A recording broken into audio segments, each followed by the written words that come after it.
नमस्कार। अर्थशास्त्र विभाग में आप सभी का हार्दिक स्वागत है। आज हम पढ़ रहे हैं एमए फाइनल इकोनॉमिक्स अंतर्राष्ट्रीय अर्थशास्त्र के अंतर्गत प्रोटेक्शन जो संरक्षण है उसके विपक्ष में तर्क। यानी कि पिछले व्याख्यानों में हमने फ्री ट्रेड एंड प्रोटेक्शन मुक्त व्यापार और संरक्षण के बारे में पढ़ा था। मुक्त व्यापार किसे कहते हैं, मुक्त व्यापार के क्या लाभ है और मुक्त व्यापार से देश की अर्थव्यवस्था को क्या नुकसान है। संरक्षण किसे कहते हैं, संरक्षण के फायदे क्या हैं और संरक्षण के नुकसान क्या हैं। तो आज हम देखेंगे संरक्षण के विपक्ष में तर्क, यानी कि संरक्षण जो है जो एक इकोनॉमी के लिए कैसे नुकसानदायक है। ठीक है, तो इसी क्रम में हम देख रहे हैं। हालांकि प्रोटेक्शन का मैं बताया था आपको, संरक्षण इसका अर्थ पक्ष में तर्क हम पिछले व्याख्यान में पढ़ चुके हैं। आज हम पढ़ेंगे विपक्ष में तर्क। यानी कि संरक्षण किसी भी इकोनॉमी में किसी भी देश के द्वारा जब लागू किया जाता है, वैसे तो हम अंतर्राष्ट्रीय नियमों को मानते हैं। विश्व व्यापार संगठन जो हमारा WTO है, उस WTO के जो मेंबर देश हैं वो WTO की गाइडलाइन के हिसाब से काम करते हैं, उसके हिसाब से व्यापार की पॉलिसी बनाते हैं। फिर भी प्रत्येक देश, खासकर से विकासशील देश, यानी कि आगे हम अध्ययन करेंगे कि एक विकासशील जो देश है या कम विकसित जो देश है, पिछड़े देश हैं, उनके लिए प्रोटेक्शन बेहद जरूरी है। कुछ ऐसे उद्योग जो शिशु उद्योग में है यानी इनिशियल स्टेज में है, या ऐसे उद्योग जो अनिवार्य है, इम्पोर्टेंट है देश के लिए, जिनको संरक्षण की आवश्यकता है। और मैंने बताया था आपको कि हमारे जो परंपरागत जो उद्योग हैं उनको बचाए रखने के लिए भी प्रोटेक्शन बहुत जरूरी है। तो सबसे पहले हम देखते हैं संरक्षण के नुकसान क्या हैं, उसके बाद हम देखेंगे कि विकासशील देश में संरक्षण के लिए क्यों जरूरी है। पहला है विपक्ष में तर्क में अयोग्य तथा अनुकूल उद्योगों को बढ़ावा। ठीक है, अयोग्य तथा अकुशल उद्योगों को बढ़ावा। ठीक है, यानी कि संरक्षण के अंतर्गत जब किसी भी देश के द्वारा एक उद्योग को संरक्षण दिया जाता है तो उस संरक्षण के अंतर्गत यह नहीं देखा जाता है कि वह उद्योग कुशल है या अकुशल है। ठीक है, तो ऐसी स्थिति में यानी कि अकुशल जो उद्योग है या जो अयोग्य जो उद्योग है उनको भी प्रोटेक्शन के द्वारा बचाए रखने का प्रयास किया जाता है। और आगे चलकर जब वो उद्योग बड़े हो जाते हैं या विकसित हो जाते हैं कुछ टाइम के बाद में, तो संरक्षण के कारण उनकी तकनीक में इतना विकास नहीं हो पाता है, क्योंकि प्रतियोगिता के अभाव में विशिष्टीकरण को प्राप्त नहीं कर पाते हैं। और जब अंतर्राष्ट्रीय स्तर पर प्रतियोगिता के सामना करने की बात आ जाती है तो वो टिक नहीं पाते हैं। इसलिए ये उन उद्योगों के लिए हालांकि खासकर से संरक्षण नुकसानदायक है जो उद्योग अकुशल हैं। ठीक है, और हमारे अयोग्य उद्योग हैं, उन उद्योगों को बढ़ावा मिलता है क्योंकि संरक्षण के साथ साथ वो आगे चलते रहते हैं। ऐसी स्थिति में वो इकोनॉमी के लिए नुकसानदायक होते हैं। बाहर एक तरह से इकोनॉमी के लिए वो प्रतियोगिता में वो टिक नहीं पाते हैं। ठीक है, दूसरा है संरक्षण को हटाना कठिन। यानी कि हम कई बार देखते हैं हटाना कठिन क्यों है। यानी कि जब प्रारंभ में किसी देश के द्वारा किसी उद्योग विशेष को संरक्षण प्रदान किया जाता है तो आगे चल के धीरे धीरे एक लॉबी तैयार हो जाती है। ध्यान रखिए, अर्थात जब वह उद्योग विकसित हो भी जाता है तो भी जो उस उद्योगपति है, पूंजीपति है, या जो संगठन है जो संरक्षण को बढ़ावा देते हैं, संरक्षण को बनाए रखने की चेष्टा करते हैं, हालांकि वो उस उद्योग के विकसित होने के बाद भी उसको हटाने का विरोध करते हैं। ठीक है, तो ऐसी स्थिति में यदि सरकार के द्वारा संरक्षण दिया जा रहा है किसी उद्योग को तो उस उद्योग से आगे चलकर हालांकि सरकार के द्वारा संरक्षण हटाना बेहद कठिन हो जाता है। ठीक है, नेक्स्ट है उपभोक्ताओं को हानिकारक। ये तो हम अच्छी तरह जानते हैं, हालांकि ये तो अच्छी तरह जानते हैं कि उपभोक्ता, वो अलग बात है कि हम एक इकोनॉमी के लिए संरक्षण या फ्री ट्रेड में से कौन सा लाभदायक है, कैसे लाभ मिलता है, अलग बात है। लेकिन अच्छी तरह हम जानते हैं कि उपभोक्ताओं को अधिकतम लाभ कब होता है। ध्यान रखिए, उपभोक्ताओं को अधिकतम लाभ तब होता है जब प्रतियोगिता बहुत अधिक हो। क्यों? क्योंकि जब कंपटीशन अधिक होगा, ध्यान रखिए, प्रतियोगिता बहुत अधिक होगी तो उस प्रतियोगिता के कारण एक उपभोक्ता को अच्छी वस्तु कम कीमत पर मिलती है। तो इसलिए जब प्रोटेक्शन दिया जाएगा किसी उद्योग विशेष को तो उस संरक्षण के द्वारा देखिए एक उपभोक्ताओं को प्रतियोगिता की वस्तुएं नहीं मिलती है। तो ऐसी स्थिति में उपभोक्ताओं को देश में उत्पादित जो वस्तुएं हैं जो महंगी उत्पादित हो रही है, जिनकी कीमतें भी ऊँची हैं, ज़्यादा क्योंकि क्वालिटी भी अच्छी नहीं है, तो उन वस्तुओं का उपभोग करना पड़ता है। तो ऐसी स्थिति में हालांकि विशेष रूप से उपभोक्ताओं को ये यहाँ हानि की स्थिति उठानी पड़ती है जहाँ जिस उद्योग को संरक्षण प्राप्त होता है। ठीक है, हम ध्यान रखिए, फॉर एग्जाम्पल हम देखते भी हैं, आप देख लीजिए कि 1991 से पहले आप उस टाइम के इलेक्ट्रॉनिक सामान या अन्य आवश्यक जो चीज़ें हैं उनकी स्थिति देख लीजिए देश में। और जब ये उदारीकरण का युग आया था, खासतौर से हम देख रहे हैं जब सन 2000 के बाद में, आप देख लीजिए, आप बहुत अच्छी कीमत में, आपको बहुत सस्ते इलेक्ट्रॉनिक्स जो आइटम है आपको एक से बढ़कर एक आसानी से कम कीमत में आपको आसानी से मिल रहे हैं। ये क्यों मिल रहे हैं? ध्यान रखिए, इसलिए मिल रहे हैं कि इस उदारीकरण के कारण एक प्रत्येक देश का जो कोटा फिक्स किया करता था, जो एक निश्चित मात्रा में जो टैक्स लगाया जाता था, वो बहुत कम कर दिया है। तो ऐसी स्थिति में जब फ्री ट्रेड की ओर बढ़ रहे हैं एक तरह से हम देखी जाए तो इसके अंतर्गत उपभोक्ताओं को अच्छी वस्तु कम कीमत पर आसानी से मिल रही है। तो ऐसी स्थिति में ध्यान रखिए, जहाँ प्रोडक्शन को अपनाया जाएगा, संरक्षण को अपनाया जाएगा, तो वहाँ उपभोक्ताओं को नुकसान होता है, अर्थात उनको अच्छी वस्तु जो है वो कम कीमत पर नहीं मिलती है। नेक्स्ट है विदेशी व्यापार का संकुचन, यानी कि विदेशी व्यापार का संकुचन यानी कम होना। बिल्कुल सीधी सी बात है। संकुचन का मतलब क्या है? क्योंकि आयातों पर नियंत्रण लगने के कारण विदेशी व्यापार का संकुचन क्यों हो जाता है? क्योंकि आयातों पर नियंत्रण लगने के कारण, अर्थात आयात कम हो जाते हैं। क्योंकि जब हम प्रोडक्शन की नीति अपनाएंगे तो आयात कम हो जाएंगे। ठीक है, बाहर से जो मैंने कहा कि सन 1991 से पहले जब उदारीकरण का युग लागू नहीं हुआ था, उससे पहले देख लीजिए कि विदेशी व्यापार के अंतर्गत जो हम आयात करते थे बाहर की वस्तुओं की, उनकी क्या स्थिति थी।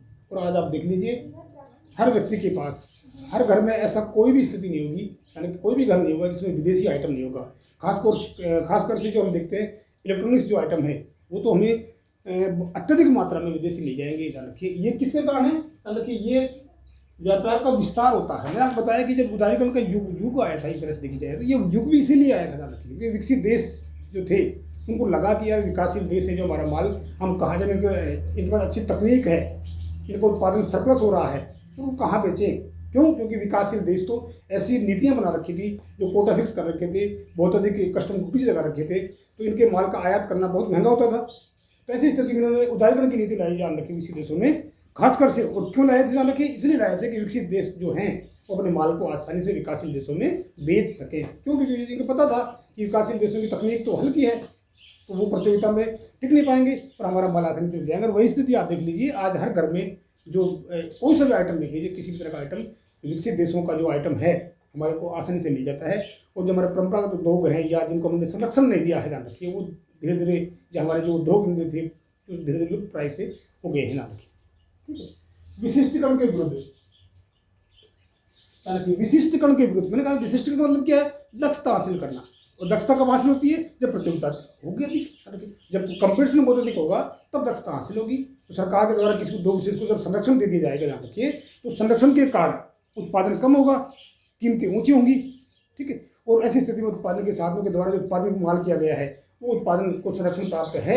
ऐसी स्थिति में अच्छी तकनीक का इस्तेमाल वो नहीं कर पाएंगे, आयात नहीं कर पाएंगे तकनीक का, उनको जरूरत भी नहीं है। क्यों? क्योंकि संरक्षण प्राप्त हो रहा है और वो प्रतियोगिता में कभी शामिल हो नहीं रहे। इसलिए ऐसी स्थिति में ध्यान रखिए, प्रतियोगिता में वो शामिल हो नहीं रहे संरक्षण के कारण, तो उनका उत्पादन की जो है वो भी कम होगा और यानी कि कीमतें बढ़ेंगी। ये विशिष्टीकरण जो है इसके कारण ही कम होता है। नेक्स्ट है उद्योगों में शिथिलता। ठीक है, उद्योगों में शिथिलता यानी उद्योगों का जो विकास है वो धीमी गति से होगा। उद्योगों में शिथिलता पाई जाएगी। धीमी गति से विकास क्यों होगा? क्योंकि प्रतियोगिता नहीं होगी, विकास प्रगति नहीं होगी।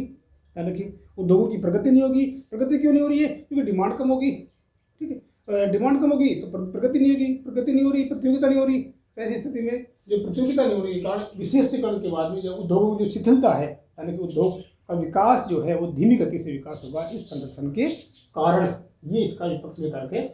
और धन का असमान वितरण, धन का असमान वितरण, बिल्कुल धन का असमान वितरण का मतलब क्या है? धन की संरक्षण के कारण धनी व्यक्ति है जो अधिक धनी होता जाएगा और जो निर्धन व्यक्ति है वो अधिक निर्धन होता जाएगा। क्यों? ध्यान रखिए, संरक्षण का मतलब ही है अप्रत्यक्ष कर को, एक तरह से जो संरक्षण है, प्रोटेक्शन जो है, ध्यान रखिए, एक तरह से अप्रत्यक्ष कर है।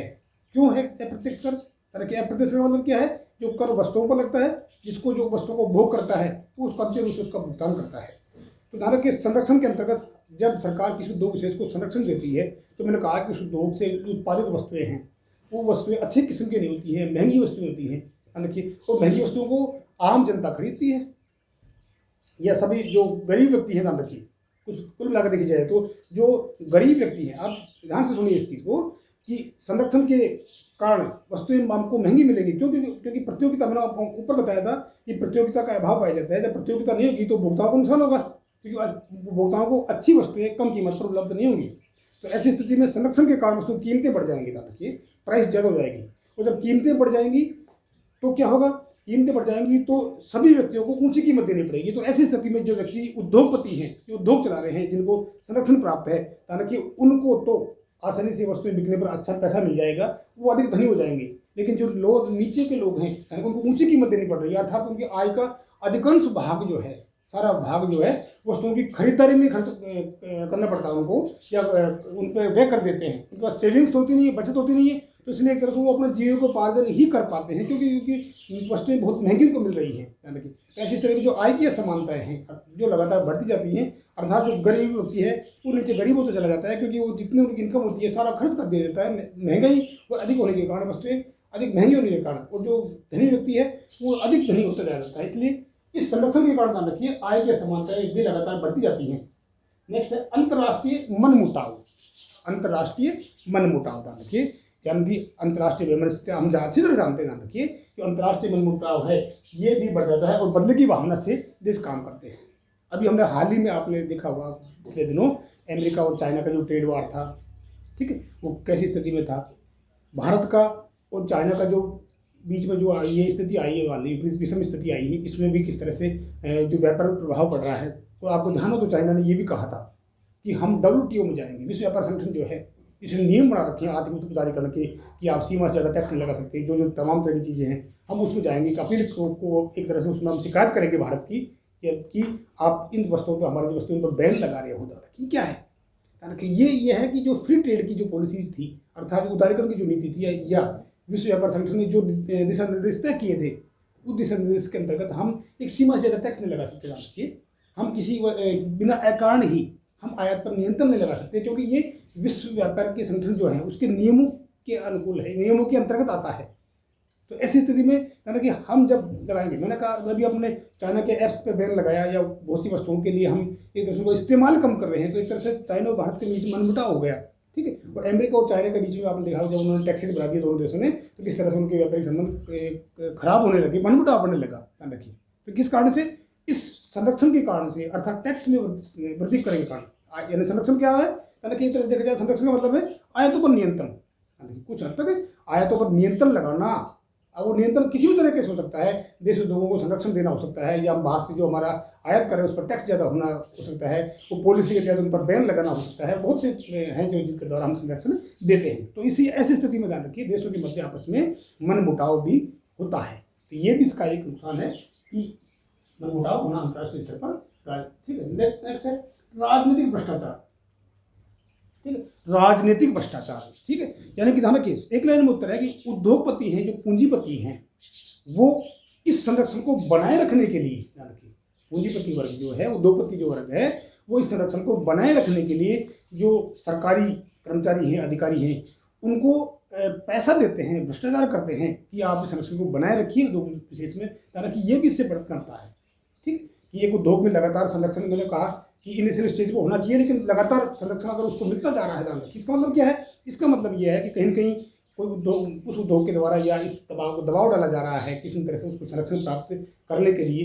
ठीक है, तो इससे राजनीतिक जो भ्रष्टाचार है ये भी बढ़ता है। ठीक है, नेक्स्ट है एकाधिकार संघों की स्थापना। ठीक है, एकाधिकार संघों की स्थापना, मैंने कहा कि एकाधिकार संघों की स्थापना, ध्यान रखिए, इसके अंतर्गत जब विदेशी व्यापार कम हो जाते हैं, विदेशी प्रतियोगिता कम हो जाती है या खत्म हो जाती है इस संरक्षण के कारण, तो देश में पूंजीपतियों द्वारा, उद्योगपतियों के द्वारा, ध्यान रखिए, एक लॉबी तैयार हो जाती है, एक एकाधिकार स्थापित हो जाता है।